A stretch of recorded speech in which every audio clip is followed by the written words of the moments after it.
संवेदनशील प्रकरणावर बोलताना बेजबाबदार वक्तव्य करू नये असं बावनकुळेंनी म्हटलंय। नवनीत राणा बोंडे आणि वडेट्टीवार यांना बावनकुळेंनी झापलंय।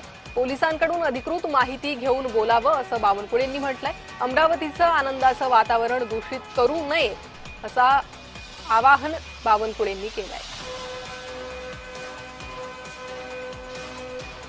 काँग्रेस असो, भाजप असो, नवनीत राणाजी असो, अनिल बोंडेजी असो, पॅरेखानजी असो, विजय वडेट्टीवारजी असो, या सर्वांनी अशा संवेदनशील प्रकरणामध्ये कुठल्याही पद्धतीने संपूर्ण पोलिसांचा प्रेस आल्याशिवाय, पोलिसांची पूर्ण माहिती बाहेर आल्याशिवाय, पोलीस पूर्ण माहिती देत नाही तोपर्यंत अशा प्रकरणामध्ये थोडा आरोप प्रत्यारोप, शंका कुशंका व्यक्त करून या ठिकाणी दोन धर्मामध्ये तेढ लावून अमरावतीचं अत्यंत आनंदाचं वातावरण त्या ठिकाणी खराब होणे याची काळजी आम्ही सर्वांनी घ्यायची आहे।